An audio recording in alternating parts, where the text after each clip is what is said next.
I kind of begrudgingly respect just the dedication to not getting better at what you do for a living. Just coast through life. It probably shouldn't even happen. If you got it, you got to flaunt it, Acid. You know what? I got a lot of stuff that I don't want to flaunt, so I just keep it to myself. Jeremy is really big into the used mattresses. I think that's an excellent deal. He has a used mattress store on the side. I'm not going to pull the pants down without the pants down cue. And we found out that Anthony's friends are all 13-year-old boys. Nice. Clay, how you doing? Doing a little more poorly after that terrible, terrible introduction. I was just fine, to be honest with you. Hello, sci-fi gangsters. This is the show where we talk about science fiction, comic books, and video games, but really it's just an excuse for me to catch up with my friends and to meet interesting people. I'm Anthony Denard, media scholar and person who loves dystopian future television, right? That's what we're going to be talking about today. The Last of Us, the first episode. We'll be reviewing the first episode of Last of Us. That is the topic for today. A lot of dystopian television, right? Of course, my favorite is Snowpiercer, which, Jeremy, you reminded me the other day that TNT has just decided not to air the last season, just to make everybody angry, right? Once again, I thought it was the best show on television. Snowpiercer, that is. But anyways, that's not what we're talking about today. It's not, Jeremy. I don't know why you brought it up. You didn't bring it up. I did. We're talking about Last of Us. That is what we're reviewing today. But first, let's go ahead and introduce the panel, starting off with Jeremy, who I've been yelling at for some reason. I don't know. But Jeremy, how you doing? I'm good. Just rushed home from work and sat down and ready to talk about the show. All right. Well, very good. Very detailed. Very detailed, like always, Jeremy. Always good to hear from you. Of course, Jeremy and Acid, the last time I saw you guys, we were enjoying some Mexican food together. Broing out. Of course, I had my margarita. By the way, I do need to repeat this. The margaritas at El Ranchero are phenomenal. Just in every way possible. Just phenomenal. Anyways, moving on to the producer of the show, and that is Acid. Acid, how you doing? I'm okay. How you doing? I did not have one of those amazing margaritas. Probably should have. Maybe next time. Maybe next time. I will say they are pretty strong, and I have been building up a tolerance through my alcoholism. But my recent over the pandemic, slowly increasing alcoholism. According to Alinda, maybe I was concerned there. So of course, I'm making light of it by making jokes, which is always fun. But I enjoyed my margarita. But anyways, we'll move on to the guest for today, and that is Carrie Folks. Carrie, how you doing? I'm doing all right. Happy to be here.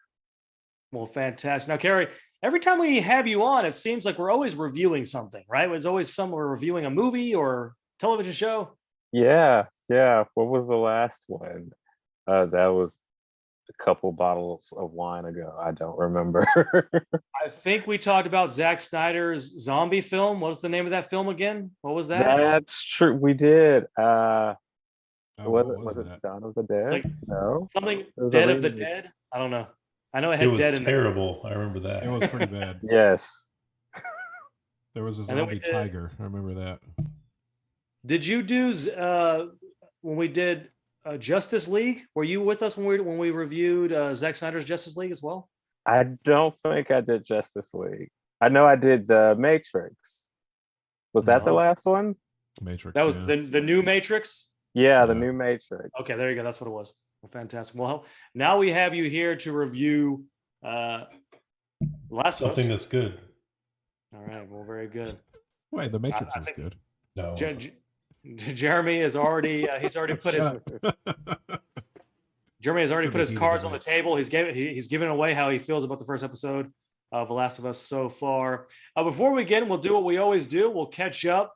We'll talk about what's new. Obviously, Jeremy and Acid and myself, we had a bros night out at El Ranchero. Probably my favorite restaurant in Auburn for many reasons. But fantastic Mexican food. Acid, I think you were a little underwhelmed with your food. I apologize, but I always enjoy. I will say this. I noticed this on, when I was driving home, and that is El Ranchero's not a great restaurant to have a dude's night out because you get the food way too quick. Like, like Jeremy didn't even get to even. He didn't even get his appetite. When I got home, my wife was like, "Did you even go eat? Like, what? Like you were gone for 30 minutes." That's one thing that you have to.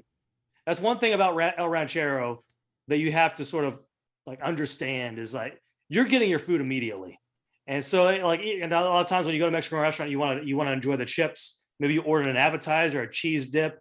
Jeremy ordered his guacamole that he never got. That's right. But the food is out.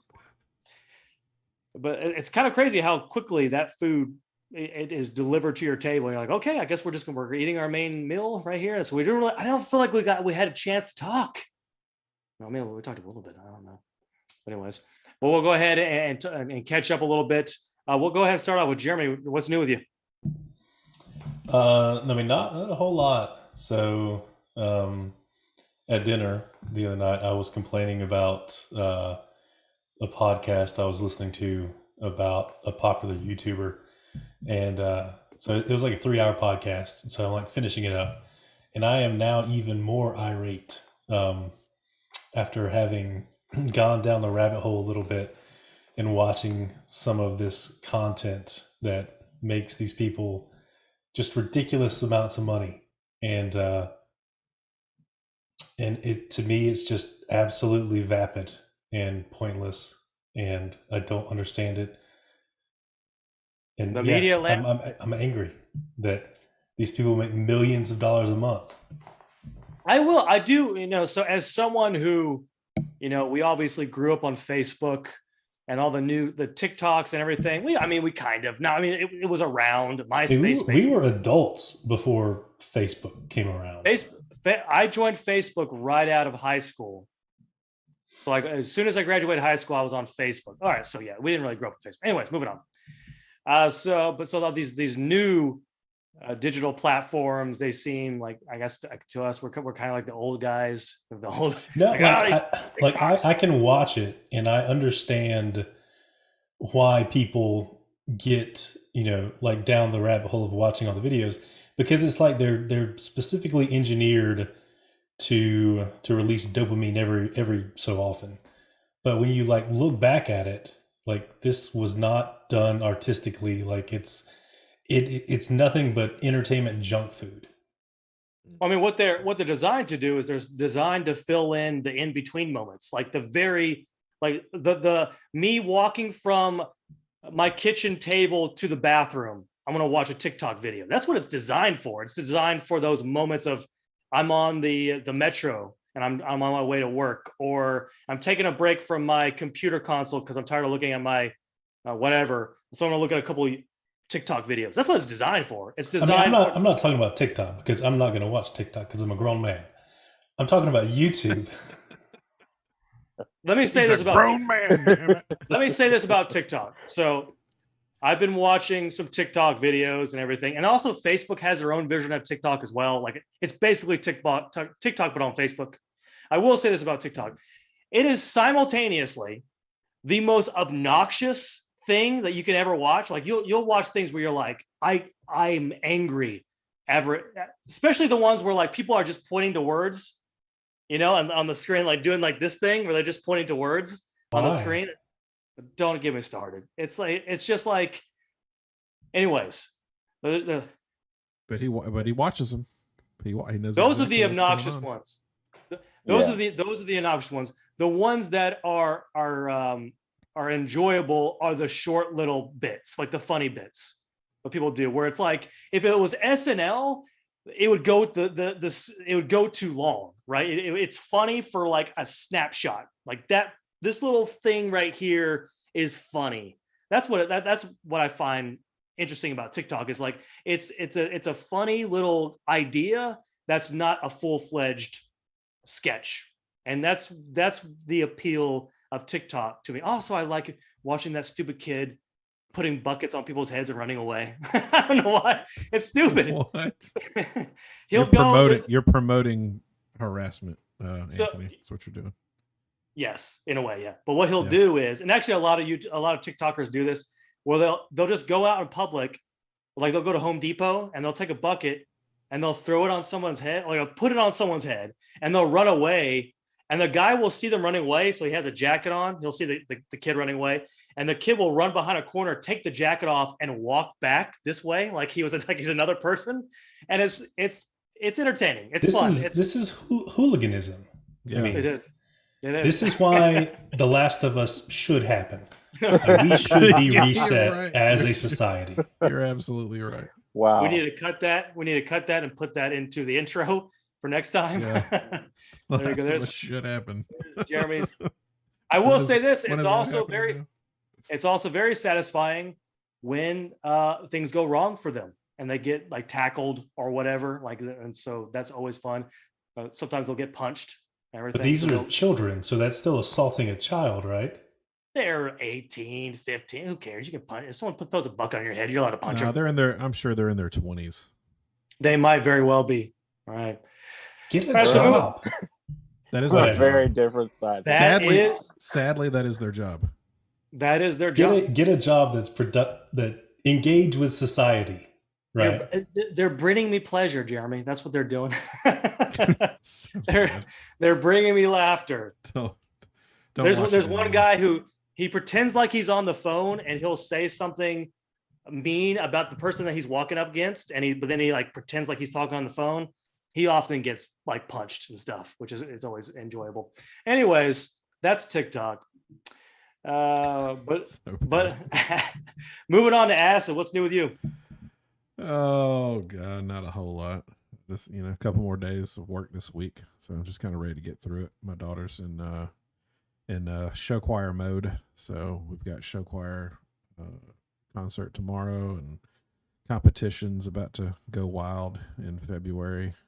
So we'll be out of town on the weekends for that, but it's always fun. I always enjoy going and watching those and watching the other groups and stuff. So, but yeah, other than that, just working. I did finish Marvel Midnight Suns, which was a lot better than I thought it was going to be. So I think I got my money's worth out of it. I got about 80 to 90 hours of gameplay, and I'm probably going to go through it again because there's a new game plus, and you can start the whole thing over again, but you can have all the characters and stuff unlocked already. So because by the end of the game, you're like 2 missions before the last actual mission, you unlock the Hulk. And I'm like, why did you wait this long to unlock the Hulk? I've been wanting to play with the Hulk for, the entire game, and 2 missions before the game's over, there's the Hulk. I'm like, well, okay, well, I guess I'll just restart, and everybody's unlocked and that stuff, so I may go through it again. Is this a multiplayer situation? No, this is all single player. There's no multiplayer in this. It's a tactical strategy card game with horrible social dialogues. The game is really good, and the game is really bad in certain aspects of it. The friendships that you have to make with your superhero buddies, it's just the dumbest thing. It dumbs them down it makes them look so pathetic that it just enrages me. It makes me want to turn into the Hulk, is what it does. Oh, okay. Well, there you go. Because the main protagonist of the game is not a Marvel superhero. It's a created character, which is fine. I mean, it kind of works out for the game, but you can create the character, he or she, and you can do all the, create a character stuff, hair and everything. But as they go through the game, you have to constantly talk to each individual, person, Iron Man, Blade, Nico, I mean, just everybody. And you have to build up your friendships with them so that you unlock more stuff that you can use in battle. And I'm like, come on, guys, this is the dumbest thing I've ever seen. Can we not just leave that out? Because everything else about the game is amazing. But that just, and the sad thing is it takes up half the time. Half of your 40 hours of my gameplay in this game was talking to people and making decisions. It was just stupid. I felt like I was a 5-year-old child trying to make my friends like me. That's what it felt like. It's so bad. Well, very good. There's Acid's review of Midnight Suns. He hates making friends. I think that's what it is. I hate making friends. That's the title of the review. I hate making friends. Super. All right, moving on to Carrie. Carrie, what's new with you? I don't like making friends either. That's right. hard. Like once you reach 30, you don't want to do that anymore. Mm-mm. No. Set in my ways. Yeah, not a whole lot new with me. No, that's not true. A couple of things. I actually applied to grad school again because I like classes apparently. Are you applying at Georgia State again? It's on the list. So it's on State's on the list, Tech's on the list, a couple other places. Looking for a PhD program, thinking about it, gonna figure some stuff out. All right, very good. Are you more production? Or are you more theory? What way do you lean? I thought I was more production, which is why I got my master's here like a year or two ago. But then, as I've been just living, I feel like I'm more of a theory person. All right, well, I have some thoughts. Well, good luck on your searches. All right, good. So let's go ahead and get into our review of The Last of Us. We'll do it the way we always do things. We'll sort of do like a real round robin kind of thing where we talk about one thing that we enjoyed or we didn't enjoy or whatever about The Last of Us. And of course, I'll begin like we always do. So I watched Last of Us. Obviously, I didn't play the game because I don't play single player games, or I haven't played a single player game since I was much younger. So probably Arkham Asylum is the last time I played a single player game. Probably. Yeah, there you go. But anyways, or was it Arkham, the next one? The one after that was the last one. Anyways, it doesn't matter. So didn't play The Last of Us, not very familiar with the story. I came in not knowing what to expect.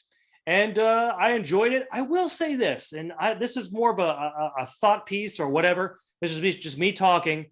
I'm wondering if I'm getting dystopian future fatigue, right? So, we always talk about superhero fatigue. I'm wondering if I'm getting dystopian future fatigue because there are so many good dystopian future television films out there, right? Like I said before, Snowpiercer was I think is the best show on television.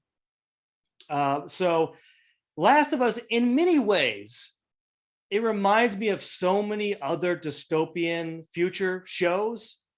And it reminds me of a lot of other shows. Now, maybe this is not Last of Us's fault because the game came out a long time or way before a lot of these dystopian shows, and like obviously The Mandalorian and The Last of Us kind of has a similar concept in terms of you have a reluctant hero who is going to have to sort of adopting a child. Like you kind of have that aspect to it, right? And obviously it's the same actor as The Mandalorian too, which sort of and then Logan is the same thing. You have a reluctant hero who has to adopt a child essentially, right? So the Last of Us in many ways reminded me of so many other dystopian shows and films, good ones. But I'm getting to the point where I'm like, do I want to watch another show that depresses me? Because there's a lot of shows out there right now that are depressing, which is why I love watching Deep Space Nine. I've been watching Deep Space Nine. I've been kind of starting from the very beginning, and I just love watching hopeful television. Although Deep Space Nine can get dark, but I love watching hopeful television again.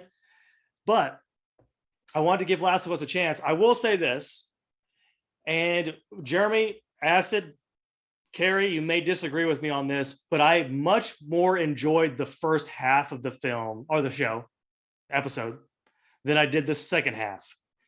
And there's a couple reasons for this. And it's because I have a recurring nightmare where it's the end of the world and I have my kids and there's nothing I can do. Like the world is ending and I have my kids and I don't know what to do. I've had this recurring nightmare multiple times. So that sequence where it's like the world is ending and you have to sort of make the decision, and are we going to try to survive or are we going to try to bunker down? Are we going to try to leave? And so that whole sequence of them trying to escape and all the zombies running around, or the fungus zombies, what do you call them? Is there a certain thing they call these particular zombies, Jeremy? I mean, they have different names for the different type of thing, but yeah, they don't call them zombies. The fungi people, right? So them running around and everything, and I did like a lot of the effects where obviously you have two different types of zombies, right? You have the slow walking zombie, right, which adds suspense, but then you have the sort of 28 days later 9/11 zombies, as I like to call them, right? The terrorist zombies that you have right after 9/11, the zombies change completely because it's supposed to represent terrorism. So yeah, and like the very quick, high twitch zombies that can also be very terrifying, and these seem to be those type of zombies.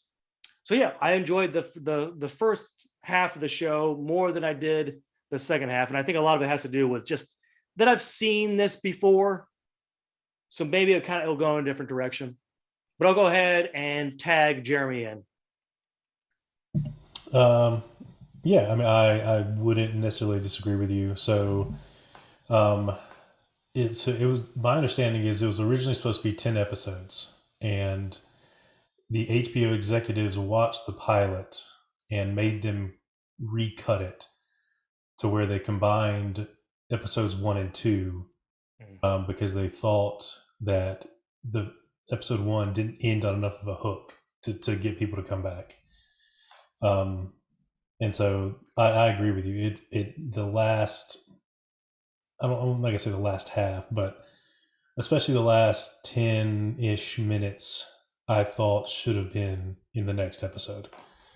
But that said, and I'll agree with you on that there's a lot of dystopian stuff and they're all kind of the same thing. So it's, everything after Lord of the Rings, the books, right? All fantasy after that was essentially a flavor of Tolkien's world.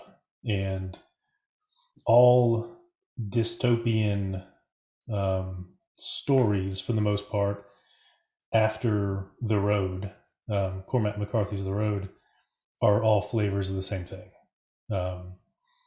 And yeah, so they are kind of like that. And I will say The Last of Us, the game anyway, the show I feel like is going to be a bit tamer, but the game story is about as close as you get to the Road book in media, because it is dark, and it's all about the relationships and what you're willing to do in those situations and whatnot. But yeah, so we'll see how it ends up going. But I will say I really enjoyed the opening scene, the talk show, which was, I'm assuming, was intended to be set in the late 70s, early 80s. But yeah, I really like the aesthetic of it, the way they shot it. The dialogue felt really tight, kind of explaining and setting up the premise of what was going to happen without requiring any excessive explanation later on. Yeah, and it kind of hooked me right from the get-go. That I thought the opening scene was really, really solid. All right, very good, excellent. I kind of agree with a lot of you that you said. All right, Acid, what do you got? When I started watching it, and the the first infected that you see is that old lady, that runs out of the house and chasing uh the first girl. And my instinct was, oh god, it's another zombie movie or another zombie show. Why am I watching another zombie show? But as like you said, the second half, you figure out what's kind of going on. It's like, okay, well, it's technically not zombies, but it's the same zombie flavor. And I'm not a huge fan. Like I loved Walking Dead. I thought it was, I mean, that hooked me in. I watched it and didn't have any issues with it. But I'll say this, and The Walking Dead had some of this too. I just don't care for kids in shows like this. Like and I don't have like your fear of like, the end of the world and I've got my kid. No, kids are not great actors and actresses when it comes to these shows. They're just not. They're You just could have not just good. ended it. I just thought he was Like- gonna stop too. Like they're just not good. And But there's like I agree with you largely. Most child actors are not good. yeah. But there are some that are significantly better than others. And Well, I think this girl is better than most. And it's fine. I can't. It's like a pet peeve. It's not even like a fear. It's like it's a pet peeve. I'm like, you're really bringing kids into this. Like, can we not like leave the kids for the kid shows? Like Disney. Let's leave it on Nickelodeon and Disney and all that stuff. Kids. The kids awards. That's fine. You can do that, but I don't need them in my my zombie infected movies. And as much as I like Will Wheaton, I did not care for Wesley Crusher. I really, until later, like early on Wesley Crusher, I could have dealt without him, the character, until about season 4 or 5 or something when he got older. But anyway, so yeah, that's my first hardcore thing about this series so far. Is just why kids? Why? Why do All we right. have to- why do we There have you to go. do That's this? Acid Train's Why? review of kids. He hates them. By the way, he is I like my a kids. former bus driver of kids and currently the But I'm not director going to of put them in buses. any movies. All right. Well, there you go. No Excellent. films, no television shows, nothing. By the way, Sweet Tooth.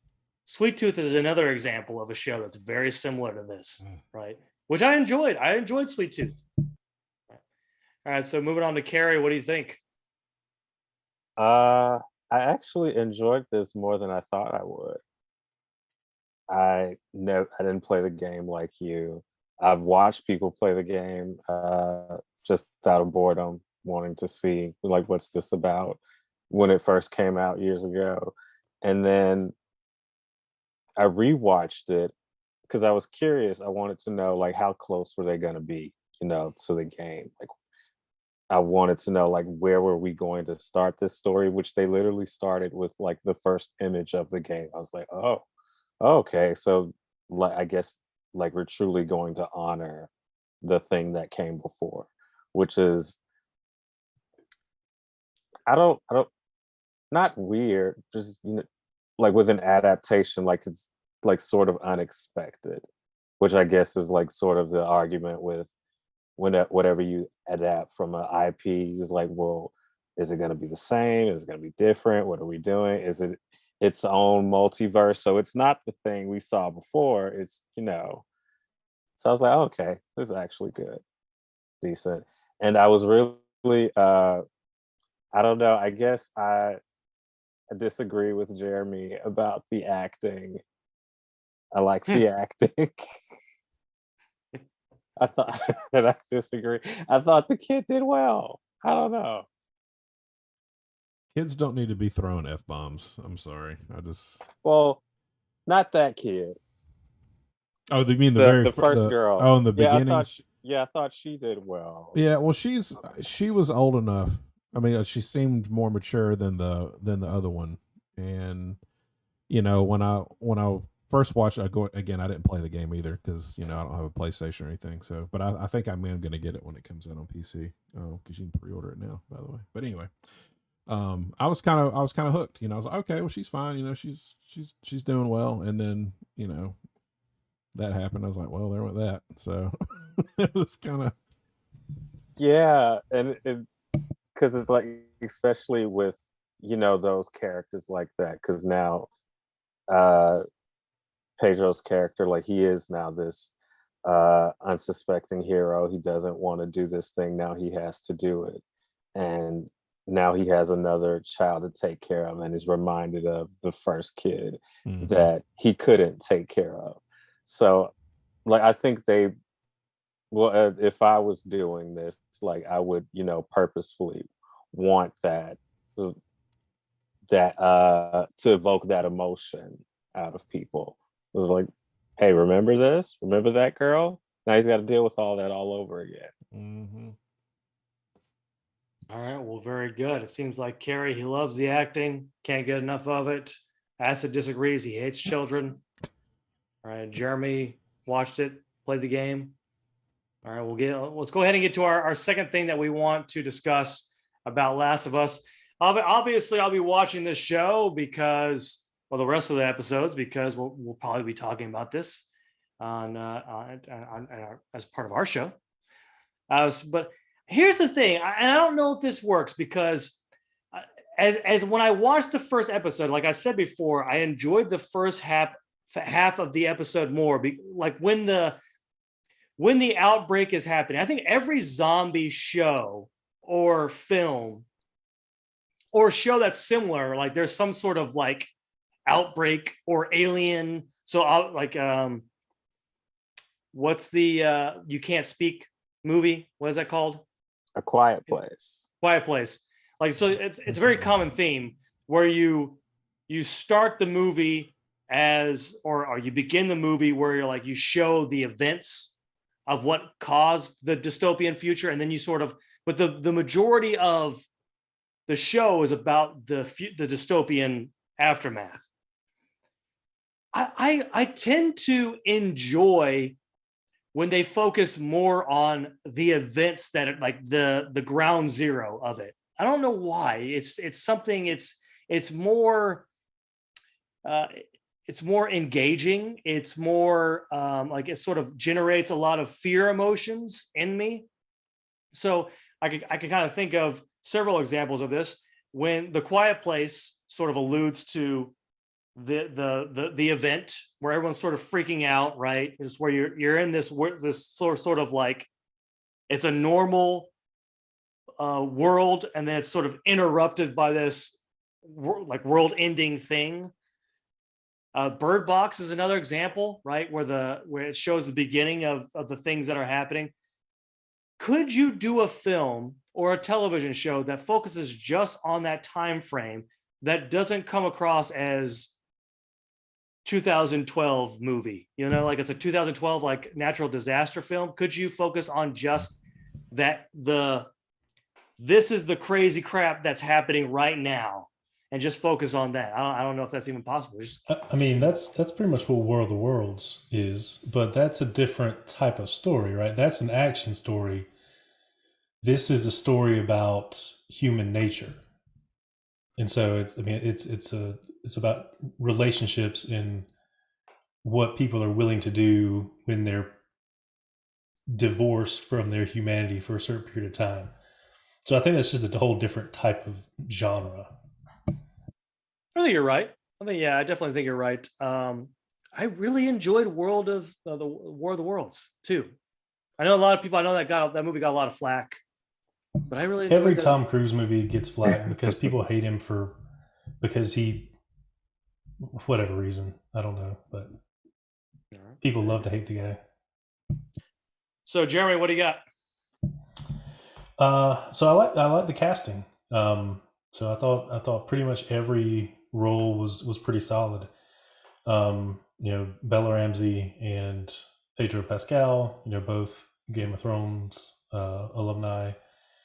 I don't remember the name of the people who played Tess and Marlene, but As far as the game is concerned, they're true to character. Same with Tommy. Yeah, I thought all the casting was pretty much spot on. And if we're so child actors, I thought we were talking about the girl in the first part. So Bella Ramsey's not actually a child. She's an adult. Yeah, She's well, she just was playing. fine. I never Yeah, knew yeah. she She's just was. playing a younger character. Yeah, I look forward to what they got going on. I like Pedro Pascal. I'm glad he's getting his time in the limelight. So we'll see how it goes. You know, I will say this one thing about him. I know he's how old is he? He's getting up there in age. He's not young. He's not a young buck, right? He's in How his old is he? mid-40s. Yeah, like 45. Right. When he was beating up the security guard, I saw Wolverine in him, and I was like, "Oh, could he be the next Wolverine?" But then I'm thinking to myself, he's already 40 years old. It's too old, right? Yeah, and I don't think he has any interest in that. From reading interviews with him, I don't think he has any interest in that kind of thing. All right, well, very good, excellent. All right, Ass, what do you got? So the kid act. No, I'm just kidding. We're good. Let me tell you about kids. Let me tell you They about always get kids real sick. quick. Yeah. I don't know how I feel about like the story's okay for this point. Like I get what they're trying to accomplish early on, and that had ended. All right, we're going out into the wild now. Which you saw it coming. Kind of about halfway through the second half. I don't, and again, not playing the game, and I guess Jeremy could attest to this. I don't know how close the show's storyline is going to be close to the game. I mean, I know you'd mentioned that it's going to be like they're going to hit the high points and everything as far as the main stuff is concerned. Yeah, so far it's like the main points are all there. They've changed a little bit of the backstory, I think to make Joel's character a little more relatable, less violent. But Okay. yeah, all the main things are there. Yeah, I've watched shows like this, and it just seems like not a repeat, but it's just kind of okay. Well, let's roll up our sleeves and do it again, with a different camera lens filter on it. And I'll watch it, and if I get tired of it, I may not continue. I may not push through, like I've done with some shows and films. But I don't know. So I'm skeptical about the stories and how they're gonna play out. All right, well, very good. Acid is skeptical, and once again, hates kids. Moving on to Carrie. Carrie, what do you got? I actually really liked the pacing of the show, like how the story is being told. And I agree with you. Like I really did enjoy the first half of the episode, and I think that's like what all pilots are like really good, or like kind of have to be really good to get you to watch. But I think they, did really well with pacing everything out, and I liked that it was slow because you knew it was coming. Like you knew like I was ready for the shenanigans, but they waited and they built all of that tension. I was like, oh, okay, yeah, this is gonna, at least the pilot will be really good. All right, well, very good, excellent. Carrie, just like me, enjoyed the first half. All right, so let's go ahead and we'll wrap up with just a quick little final remarks about the first episode of Last of Us. Obviously, a lot more of the show to watch. It could affect our opinion on the show. And I'll just give my final remark. One thing that I will give a thumbs up is that the show ended with a Depeche Mode song. I don't know if anyone noticed. It ended with a Depeche Mode song, my favorite band of all time, Never Let Me Down Again. I was like, they playing Never Let Me Down Again, which is it's just funny because it was an 80s song, right? Because Yeah. that was part of the plot, right? You play Right. an 80s song to convey that something's wrong. But I never really thought of Depeche, like Depeche was an 80s band, obviously, but I always think of Never Let Me Down. I don't really think of an 80s song, but I do enjoy that song. So it was enjoyable to hear my favorite band in the episode. Never Let Me Down Again. I can sing the song for you if you want me to, but I won't. All right, well, very good. Demonetized. I've noticed Yeah. that Depeche Mode songs are showing up in more and more things, and every time I like, so it was in Aquaman. By the way, there's a Depeche Mode song in Aquaman, so I enjoyed that as well. But yeah, very good. Jeremy, what do you got? Final remarks. Yeah, I mean, I just hope that the writers consistently respect the source material, and I do think it is a different piece of media than Walking Dead or something like that. I mean, to me, Walking Dead is more about the zombies. It's we have this new thing in our life that we're going to try to avoid or destroy, but we're going to try to carry on life as normal. And Last of Us is a fundamentally different story. It is life is irrevocably changed. How do you operate in that environment? And like I said, it gets dark. It gets really, really dark. So I have a feeling they're going to tone it back some, but we'll see. All right, well, very good. Acid, final remarks. I'll say a positive. I really enjoyed all the effects. Like the effects team did a phenomenal job. Like the first one, I went, oh my gosh, that was awesome. Is when they were in the very first section when they're all in the truck and they're driving, trying to get out of the town or whatever, and the plane comes down and Oh yeah, hits Oh, the street yeah. like that. I was like, dang, I've seen effects like that in other movies and stuff, but for some reason that hit me like, man, I've never seen anything like that. Like they did really good with that effect right there. Like it definitely that whole sequence felt more real. It did. Than like, oh, 'cause we've all seen disaster movies where we're like, it's just a lot of explosions, and everything, but that sequence felt like realistic in a lot of ways. Like you could see yourself driving, like when the zombies sort of like getting up and running after the person and like it's constantly tripping and stuff. I thought that was kind of cool. Yeah, I was gonna say the chasing scene where they, finally got, they were trying to run away or whatever, and that one kind of like stood up and saw him, and then they took off and started running. I mean, you kind of learned a little bit about the infected, and like, okay, well, yeah, they see you, yeah, they notice you, but they can't figure out how to get to you, and they don't have that kind of capacity because he was like a pinball. He was all over the place. Just animal instincts took over, and it was so that I did enjoy that as well. Yeah, that's all right, Carrie. stunt Final actor. remarks. Yeah, that stunt actor really ran into everything. Yeah. Like I'd like to see the behind the scenes of that. Final remarks. I think I might be here for the long haul. Like I said before, I enjoyed this more than I thought I would. I was gonna wait actually for everything to come out every episode and then just binge it all. But I think this was a good idea for me to go ahead and watch it. We'll see. We'll see. I haven't really cared for like the zombie genre, so this is actually surprising to me. So All right, well, fantastic, excellent. We're all looking forward to watching more episodes of Last of Us.